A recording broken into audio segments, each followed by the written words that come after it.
പ്രത്യേകിച്ചൊന്നും പറയാനില്ല, പറയാനുള്ള കാര്യങ്ങൾ പറഞ്ഞല്ലോ. ഇനി ആ റിപ്പോർട്ട് കേരള സത്യസന്ധമാണെങ്കിൽ മന്ത്രി ശ്രീ എ കെ ശശീന്ദ്രൻ അതിനുശേഷം ബഹുമാനപ്പെട്ട നിലമ്പൂർ പോലീസിനെതിരെയാണ് ആദ്യം വിമർശനം ഉന്നയിച്ചത്.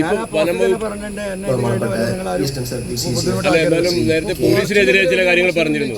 ഇപ്പൊ പക്ഷെ വനംവകുപ്പ് ഉദ്യോഗസ്ഥർക്ക് അത്രമാത്രം ജനങ്ങളെ പ്രയാസപ്പെടുന്നതുകൊണ്ടാണ് ഇത്തരം വിഷയങ്ങൾ ഇങ്ങനെ ഓപ്പണായിട്ട് ഇടപെടേണ്ടി വരുന്നത്. 100% ഫോറസ്റ്റ് ഉദ്യോഗസ്ഥരുടെ പറഞ്ഞത് തന്നെ വാസ്തവം. ഈ പറഞ്ഞത് ഞാൻ കേരളത്തിന്റെ നിയമസഭയിൽ പറഞ്ഞിട്ടുണ്ട്. ഈ പന്നിശല്യം സഭയിൽ ഉന്നയിച്ചപ്പോൾ ഇവര് കൊടുത്ത റിപ്പോർട്ട് നിലമ്പൂരിൽ 2000 പന്നികളുണ്ട്. ഞാനന്ന് ബഹുമാനപ്പെട്ട ഈ മിനിസ്റ്റർ കഴിഞ്ഞ രാജ്യ മിനിസ്റ്ററോട് ഞാൻ പറഞ്ഞു, 2 വാഗൺ തീവണ്ടി ഇങ്ങോട്ട് അയക്കാൻ 50,000 പന്നിനെ ഞാൻ കയറ്റി വിട്ടു കൊടുക്കാന്ന് പറഞ്ഞു. ഇതാണ് ഒരു ജനകീയമൊന്നുമില്ല. ഏത് ഭരണകക്ഷിയാണെങ്കിലും ആ ഗവൺമെന്റിനെ ജനങ്ങൾക്കെതിരാക്കും.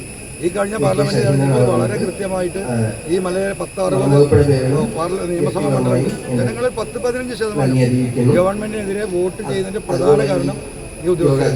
പക്ഷേ ഈ തുറന്നു പറച്ചിൽ MLA വീണ്ടും സർക്കാരിനെതിരെ എന്നൊരു ഫീലിംഗ് ഉണ്ടാക്കില്ലേ? ഇതിന്റെ സർക്കാരിനെതിരാണല്ലോ, സർക്കാരിനെതിരല്ലോ, ഈ ഉദ്യോഗസ്ഥരുടെ തോന്നിവാസത്തിനെതിരാണ്.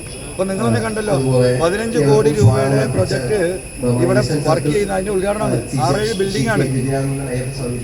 എന്ത് ആവശ്യത്തിന് നിലവിലുള്ള ബിൽഡിങ്ങുകളുണ്ട്, അത്യാവശ്യം ചെയ്തോട്ടെ, കുഴപ്പമില്ല. ഇവിടെ മനുഷ്യര് ഈ മൃഗശല്യം കൊണ്ട് പുറത്തിറങ്ങാൻ കഴിയുന്ന സ്ഥിതിയാണ് നിലമ്പൂര്. 70% ഫോറസ്റ്റാണ് നിലമ്പൂരിൽ.